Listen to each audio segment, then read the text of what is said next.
Hey everyone, today I'm doing skill breakdown for Sir Galahad. Galahad is a Christian alignment locked hero, a defender, and you will need 13 points in the Christian alignment in order to unlock his recruitment mission. Now, Galahad is an extremely powerful defender, in my opinion, probably the best overall in the entire game. So, he's definitely a character you're going to want to try and get as soon as possible. His recruitment mission isn't super difficult either, and it's a pretty cool one story-wise. It involves like the Holy Grail and stuff. And looking at his skill tree, you can see he has a lot of stuff. He is definitely one of those heroes in the game where you're going to wish that you had more skill points so you could get all of the things that he has to offer because he has so many good things. There are additional skill points that you can get in the game through drops, and with the addition of the seasonal content at the Soul Merchant, you can actually buy tomes with your leftover souls to get extra skill points. So that is a way to maybe get some of the additional skills on him that you may want, because like I mentioned, he has so much good stuff. So enough talking him up, let's go ahead and see what he has. Starting in Tier 1, and his basic attack, he actually has a unique one that is shared by Percival, Flaming Strike. 100% weapon damage, which is standard, but also causes burning, this extra burning the 30% damage at the start of their turn, giving him a little more extra damage compared to other defenders for that basic hit. Due to having a more unique basic attack, he does actually have some more unique upgrades for it as well. The first one is fairly standard, a plus 15% weapon damage buff through Searing Blaze. The order of this is a bit earlier than some of the other defenders, though. With Eternal Flame, increase the duration of the burning effect by 1 turn. And Charred Flesh, this is an interesting one. The AP cost of the attack is reduced by 1, but the damage dealt is reduced by 50%. So this becomes a 2 AP attack, but does half damage. So a 2 AP attack, you can get a lot more attacks in actually per turn, but a lot less damage per hit. This is a very sort of situational pick. I stray away from it just because there's a lot of other more impactful choices I think you can spend your skill points on. But if you just really want to get him attacking multiple enemies because you have a gear piece, for example, where you taunt enemies on hit, this can be a good one for you. Then lastly, Undead Bane, plus 50% weapon damage against the Lost. This is a huge damage buff, but just for the Lost. I mean, if you really hate fighting them or you just find it really tedious or whatever, this can be decent, but I prefer to put my skill points towards more general use abilities and upgrades. Next is the Standard Shield Charge Amazing ability with the range of 2 to 6 with the upgrade, AP cost of 1, and cooldown of 2. This is just an extremely cheap mobility move to go engage enemies or to come back and knock enemies away from party members that are currently being engaged that you don't want to be. The knockdown is extremely strong, just an overall great move. The first upgrade is Shield Spikes, plus 25% weapon damage for Shield Charge. Usually you don't want to take this, you're not really using Shield Charge for the damage, it doesn't have great damage to begin with. Wade Charge, reduce the cooldown by 1, very good, you want to be using it as often as possible, or at least have the ability to use it as often as possible. Extended Charge, increase the range by 2. This is what brings it up to that 6 rather than 4. 4 is still good, 6 is amazing. And then Momentum. If you kill a unit with this ability, the cooldown is reset. Again, you're not getting kills with this very often, so it's not a great pick generally. His most amazing ability, and one of the strongest support abilities in the entire game, I think, is Divine Favor. Allies gain plus 1 AP and 10% weapon damage for 1 turn. So it's kind of like Inspire, but not quite as strong in terms of the AP buff, but you do get a damage buff. It only costs 1 AP, however, and it doesn't affect himself in exchange. 3-turn cooldown, which is pretty standard, but the upgrades on this make it absolutely phenomenal. Empower, plus 5% weapon damage from Divine Favor, so now that's a 15% damage buff, so that's really good. Shield of Faith, allies gain 7 armor, so now they're tankier. Zeal, plus 1 AP. And then Lord's Herald, reduce the cooldown by 1, bringing it to that 3. 4 is a bit much, 3 is pretty good. So now it's plus 2 AP, plus 15% weapon damage, and plus 7 armor. It's just an amazing buff personally, I like this more than Inspire because it's cheaper, damage buff, armor buff, 2 AP is just great, and I don't really care that it doesn't affect himself. Next is Unyielding, a standard defender passive, regains 7 HP for each hit. This is kind of useful for getting some HP back. He doesn't have a lot in the way for AoE though. Like, he doesn't have Flurry, he doesn't have Cleave, so he actually has no AoE, which is kind of what can make this ability kind of good, getting multi-hits for one attack. And you can see he has a huge amount of HP, 163. 7 isn't a whole lot, so this is very minimal, I think, for him, and not something really worth taking, but it does have some decent upgrades, which would be the real reason why you take this ability rather than this HP per hit. Endurance is plus 10% Vitality. This is alright. Generally, you're not going to be taking a lot of Vitality damage, pretty much even from the point you get him, because you get him fairly late in the game. Extra HP, however, for 5% HP is great, and Physical Resistance for 15% Physical Debuff Resist is also great. Ruthlessness, 7 HP on a kill. He's a very defensive defender. You're not going to be getting kills hardly ever with him, so this is generally not a great pick. Strength for more weapon damage, 10%. Pyromania for 50% burning damage, and Robust for 10% vitality and HP.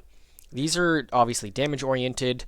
He does have the burning here on Flaming Strike and a burning move later, which kind of makes you think you should take Pyromania, but again, just because he has some fire moves, you're much better speccing him defensively, I think.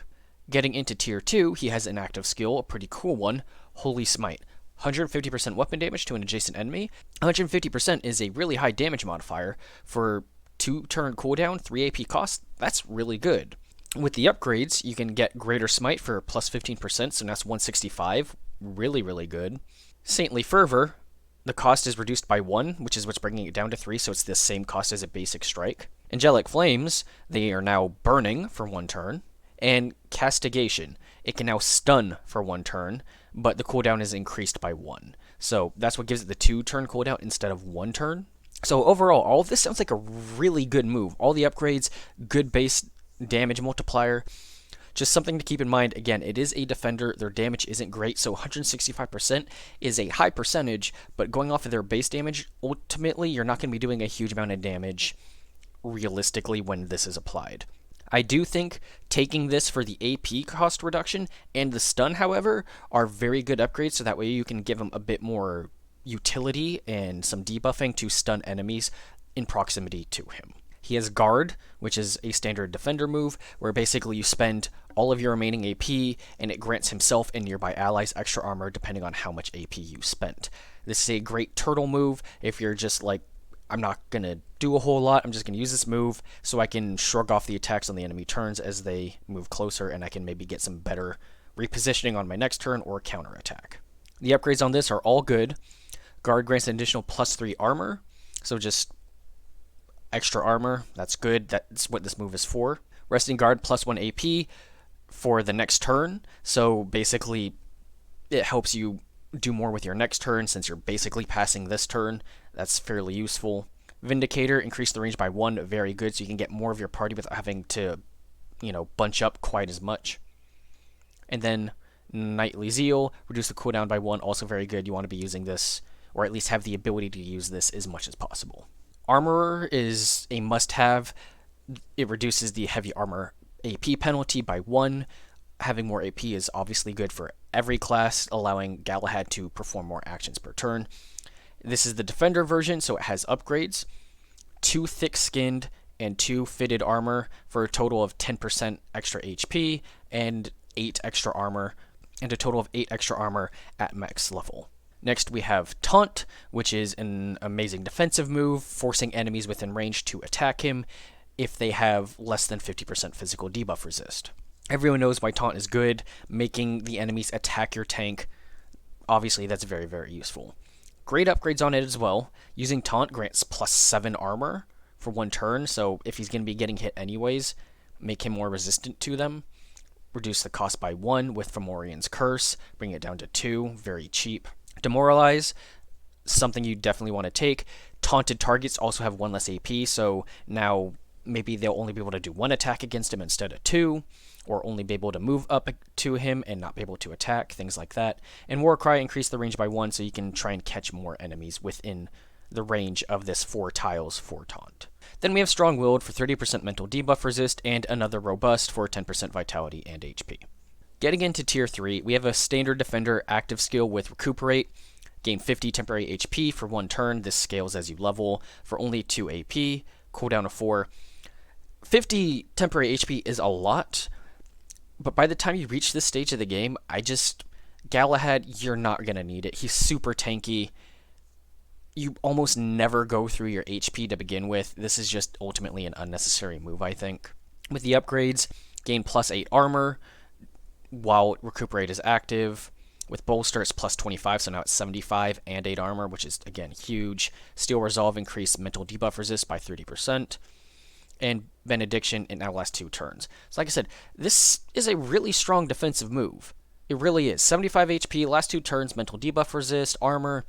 Really, really strong. You just almost never need it. The only time I can really think of you needing it is against, like, Baelor or maybe King Arthur. You know, the bosses that can hit really, really hard. But that's very niche. 95% of the time or more, you're going to be going against enemies that aren't going to be going through your normal defenses anyways. More standard stuff here with all resistance, plus 15% mental and physical debuff resist. And then on the upgrades, there's 15% physical debuff resist and mental debuff resist through Mental Fort and just physical resistance. Not a very original name there. With dot resistance, -1 turn duration for burning, bleeding, poison. Again, he's so resilient anyways, these ultimately don't really matter a whole lot. And extra vitality, plus 17 vitality and an injury token. Common theme here, you just don't really need this. It's good, but when you're as tough as he is already, this doesn't come into play. And part of why he's so tough, and defenders in general, is they have block, which is buffed further with this passive here, shield block. You just get 5% more block, which is a 5% damage reduction to frontward attacks. The upgrades are fairly solid on it. Some of them fall off depending on your gear choices. Shield Bait, plus 5% block while under the effect of Taunt or Guard. You're going to be using these a lot, so this is a very good one to have. Flank Defense, flanking attacks, which means attacks from the left or right, now still get blocked at 50% efficiency, so if you have 60% block, you'll now do 30% to flanking attacks. And this is one of those ones that falls off because you can get gear that make it so you turn to face attackers, so enemies will never be flanking. Stalwart Defender, plus 5% block at full HP, and this will decrease as you reach 0 HP, with block then being 0%. And you will have a lot of uptime on this because of how strong he is defensively. First Strike, the first attack that would be block, is instead reduced by 100%. He's going to be blocking a lot, so he's going to be reducing a lot of attacks. His last unique active skill, I believe this is shared with Lucan, but unique as a defender, is Cleansing Fire. It's a ranged attack, 100% weapon damage, causes burning for 40% burn damage, so it's higher than the sort of standard 20% is more common. And this is just useful to have a ranged attack sometimes on an enemy to try and weaken a distant target, for example. At base, it has 4 turn cooldown, 8 range, 5 AP cost, but with upgrades you can increase the damage up to 15% with Fiery Purge, increase the burning duration by 1 with Conflagration, reduce the AP cost with Fireborn by 1, so now it would cost 4, and Rekindle, reduce the cooldown by 1, which means it would be a cooldown of 3. This is overall a decent ability. It's nice to have range sometimes. I would just kind of see this as a sort of last thing you'd maybe pick with your leftover skill points. If you're trying to decide, you know, I kind of got everything I want, what should I do with the rest of them? Though, given how much good stuff Galahad has, you'd be kind of hard-pressed to end up in that situation, I think.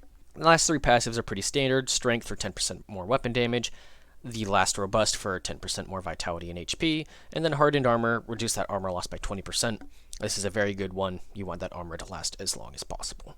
And that wraps up all the skills for Sir Galahad. He's an amazing defender, and like all of them, just super hard to kill. Having Taunt and Guard really create some very powerful turtle turns for him. Excellent support capability. There's so much stuff that he has. I mean, the ability to also have a stun.